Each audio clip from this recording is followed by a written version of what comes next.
Welcome to Manny's TV Talk, where we will talk about all of our favorite reality TV shows and news surrounding them. Grab a snack, a drink, and get comfortable because this starts now. She cheated on her husband cheating on her. Plenty of time. Whoa. She even paid for him to go out on a date with somebody when they first started dating. Hello, everybody. You guys, this week, the first week of 2024, ought to go down in history as the greatest week for reality TV.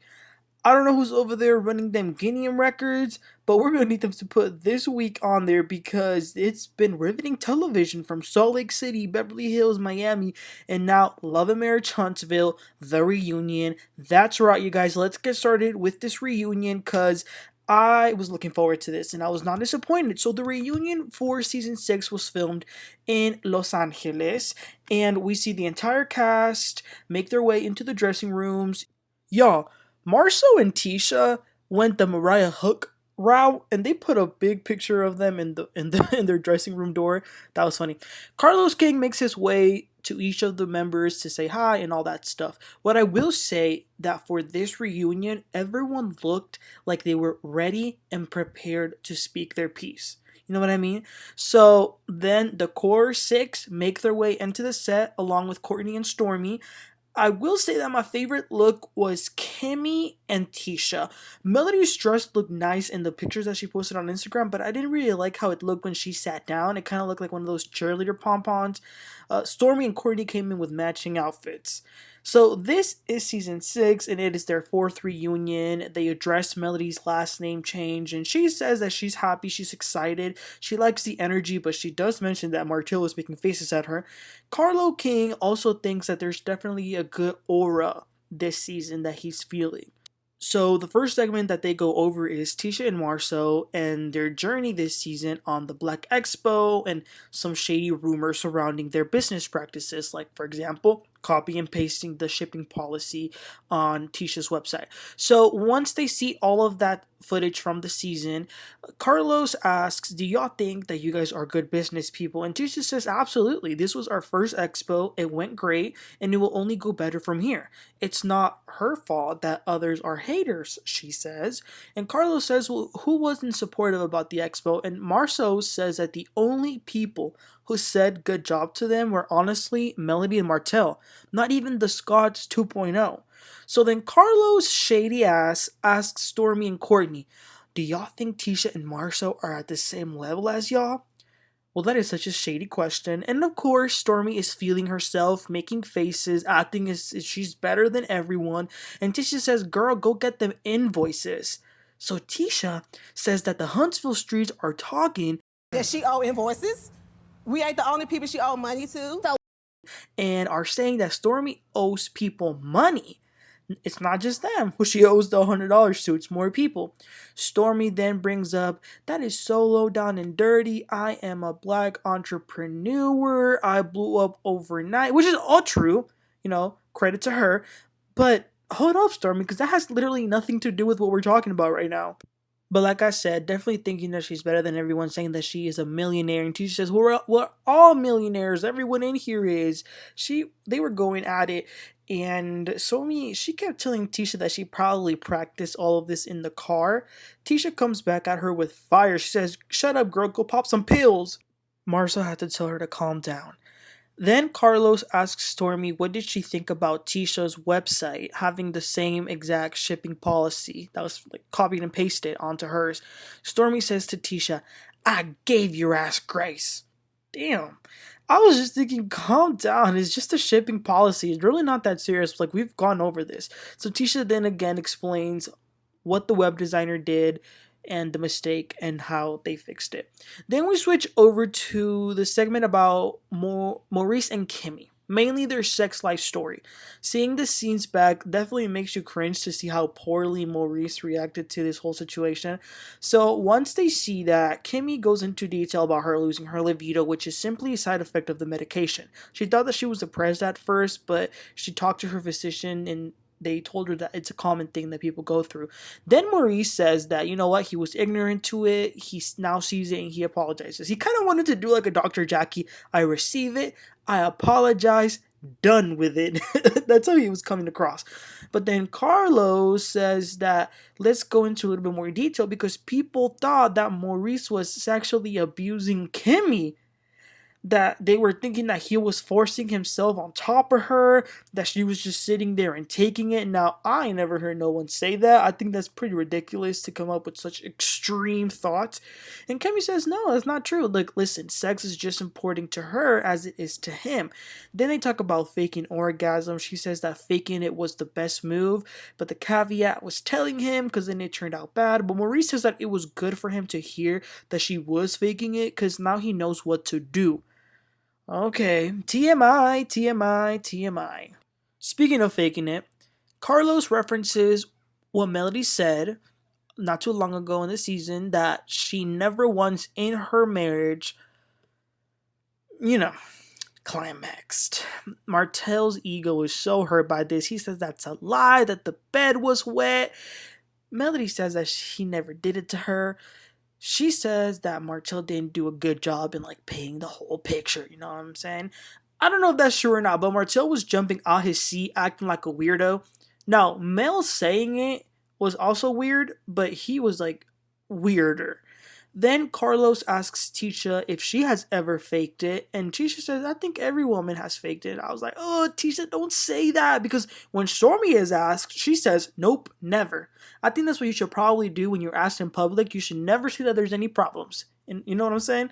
Then they take a break and they go to their dressing rooms to have some lunch. And Tisha is telling Marsau that, listen, she has been silent since season 1 and she's done. She's going to speak out. Even though Marsau is not too happy about it, but she doesn't really care. I don't like that Marsau does that. He tries to not let her be her. Just let her, dude. She wants to fight and defend herself. Let her. In the other dressing room, Stormi is saying to Courtney that she finds it funny that Tisha now grew balls all of a sudden. She even says, quote, she will never be me. She will never come anywhere near me. Okay, Stormi also says that she's tried to give Tisha grace, but she will now give her hell. Oh, Stormi, you think you're that important? Okay. So after they do that, they do the shadiest segment. It's only the ladies plus Marsau. Because remember, he was, quote-unquote, the biggest bitch. It's shady, but it's funny, and I'm glad that Marsau was able to laugh about it. So then they look at a package of Marsau arguing with the women. But it's mainly Stormi and then other little shady stuff that he said about Melody's t-shirt business. So after they see that, Carlos asks if they think Marsau gets in the women business. But Kimmi and Marsau agree that Marsau, it's not that he gets in women business, it's that he gets in everyone's business. So he's like an equal opportunist. He says that they can't be ladies whenever they want and want to be seen as equals only sometimes. Either they're equal and they're going to be treated as ones, which I agree.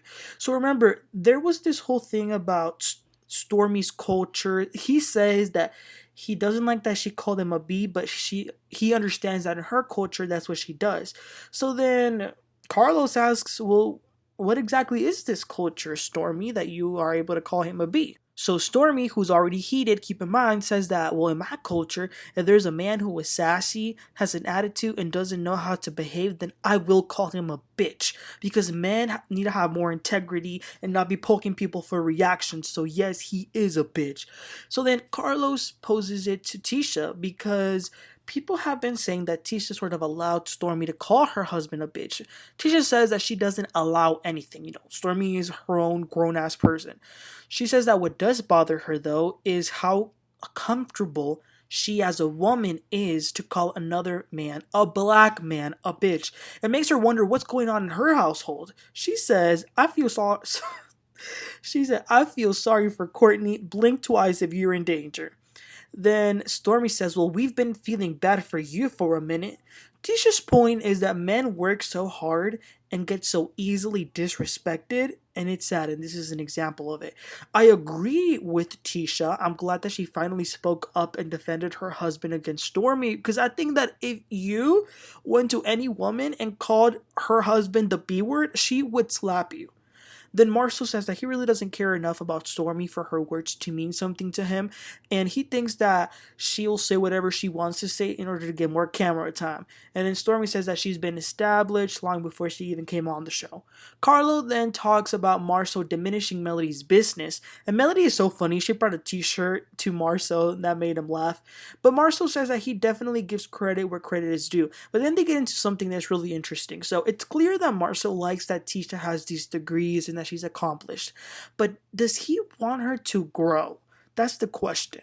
Like, does he want her to branch out to something outside of scope? He says that he does not like the idea of power couples. I don't know why.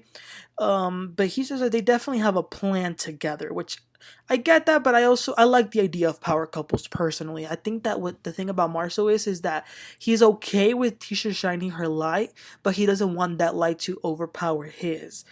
And then they talk about, Carlos brings up that Tisha this season had thought about going back to be a stay-at-home mom. Tisha says that she's been a stay-at-home mom before. She says women wear a lot of hats and she doesn't want to give up on herself. And I think I understand what Tisha's saying. I think that she, for a moment, felt like she didn't really know what to do. And it can be a little bit overwhelming. Carlos asks Marsau if it's true that he doesn't want Tisha to become like Mel. And Marsau says, a single mother? No, I don't. He says that Tisha wants to be the type of mom that can be cooking breakfast, taking the kids to school, be a PTA mom, and that can't really happen when you're a single mom, booked and busy. Then Melody says, well, excuse me, I am booked and busy and I have time to do this, and this.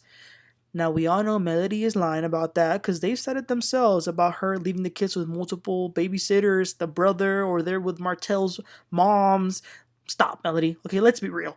Marsau's point was definitely valid. Okay, so after that segment, the group reconvenes and Keke Jabbar joins them. They tell Keke that she looks nice, that she looks just like Tisha, and they get started right away. They look at the footage of the season and wow, a horrible look on Keke's part. I mean, because we see her and Tisha promising each other that Keke would never mention anything about her, and then like in the next scene, Keke is telling Melody everything about Tisha. Then we see the drink throw as well.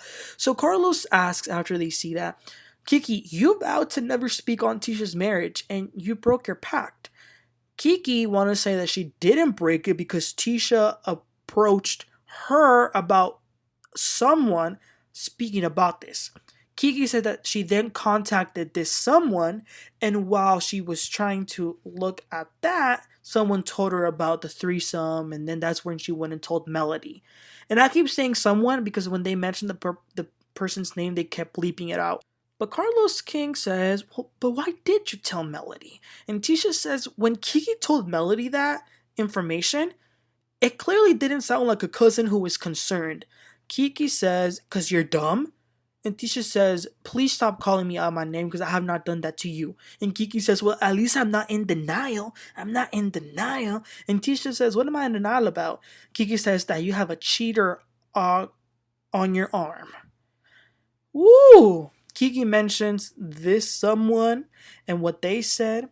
And Tisha says, I never told this someone that Marsau cheated on me. But what I can say is that she's cheated on her husband cheated on her.